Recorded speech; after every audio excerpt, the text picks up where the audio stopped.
बरसात से बचने के लिए एमा एक पुरानी दुकान में आकर रुकी। दुकान के दरवाजे के ऊपर लगे बोर्ड पर लिखा था प्राचीन वस्तुएं और धरोहरें।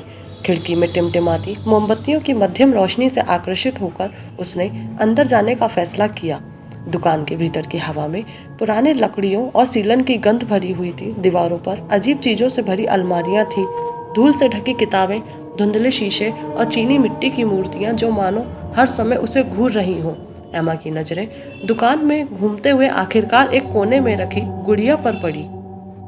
वह गुड़िया बेहद सुंदर थी, लेकिन असामान्य थी। उसकी कांच जैसी नीली आंखें ओस की बूंदों की तरह चमक रही थीं और उसका सफेद चीनी मिट्टी का चेहरा इतना बारीक तराशा हुआ था कि वह लगभग इंसान जैसा ही लग रहा था। उसकी सुनहरी घुंघराली बालियां उसके कोमल चेहरे को घेरे हुई थीं और उसके लाल रंग की फीते वाली पोशाक पहनी हुई थी। उसकी कलाई पर बंधे एक छोटे से टैग पर लिखा था इजाबेल। बेहद खूबसूरत है ना? पीछे से आई एक कर्कश आवाज ने एमा को चौंका दिया। वह झटके से पीछे मुड़ी तो उसने एक बूढ़े आदमी को देखा जिसके झुकी हुई कंधे और टेढ़ी मुस्कान थी। यह अनोखी थी, एमा ने झिझकते हुए पूछा। उसकी नजरें फिर से गुड़िया की ओर चली गईं। इजाबेल में कुछ था जो उसे विचलित कर रहा था, लेकिन वह उससे नजरें नहीं हटा पा रही थी। यह कई दशकों से यहाँ है, बूढ़े आदमी ने कहा। एक छोटी लड़की की थी, कभी बड़ी दुखद कहानी है। वास्तव में? एमा ने भौं उठाई। दुखद? क्या हुआ था? हादसा, एमा ने पूछा। उसकी रुचि अब और बढ़ चुकी है। बूढ़े आदमी ने सिर हिलाया। लोग कहते हैं कि एक चोर ने उसके घर पर हमला किया। परिवार के सभी लोग मारे गए, माता पिता, नौकर और छोटी इजाबेल भी। लेकिन जब पुलिस वहां पहुंची तो एक अजीब बात सामने आई। इजाबेल की लाश जहां मिली वहां से गुड़िया ठीक उसके पास बैठी हुई थी और ऐसा लग रहा था जैसे गुड़िया उसे देख रही हो। एमा ने अनजाने में एक गहरी सांस ली। वह महसूस कर सकती थी कि उस दुकान का माहौल अचानक और भारी हो गया था। और फिर उसने थोड़ा कांपते हुए पूछा, गुड़िया को पुलिस ने सबूत के तौर पर ले लिया? बूढ़े आदमी ने कहा। लेकिन उसके बाद जो भी उस गुड़िया के करीब आया उसे डरावने सपने आने लगे।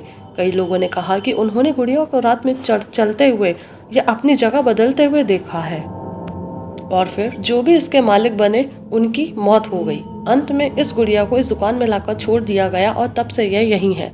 एमा ने गुड़िया की ओर देखा। उसकी चमकती नीली आंखें अब और भी भयावह लग रही थी। ऐसा लग रहा था जैसे वो उसे घूर रही हो। तो क्या ये सिर्फ एक कहानी है या आप सच कह रहे हैं? एमा ने पूछा, लेकिन उसकी आवाज में आत्मविश्वास की कमी थी। बूढ़ा आदमी केवल मुस्कुराया और काउंटर के पीछे चला गया। सच या कहानी, ये तो आप है कि क्या मानती हैं।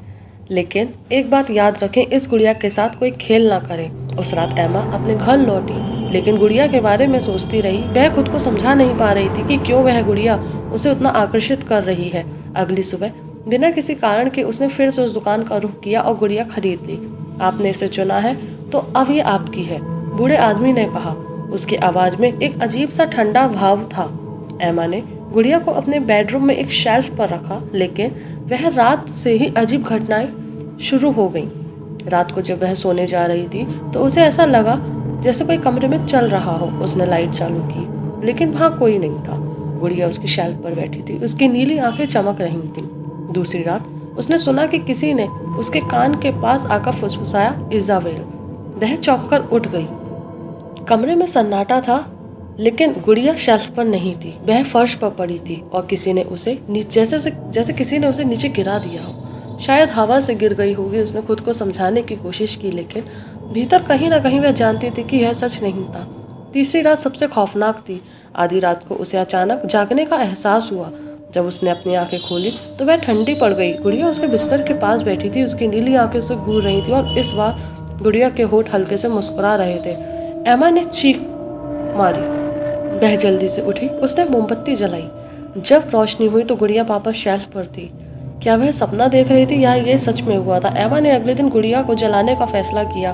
उसने उसे कचरे के डिब्बे में डालकर आग लगा दी, लेकिन जैसे ही आग लगी एक डरावनी चीख कमरे में गूंजी। एमा ने डर से अपनी आंखें बंद कर ली। जब उसने आंखें खोली तो डिब्बे में केवल राख बची थी। उसने सोचा कि अब सब खत्म हो गया है, लेकिन वह गलत थी।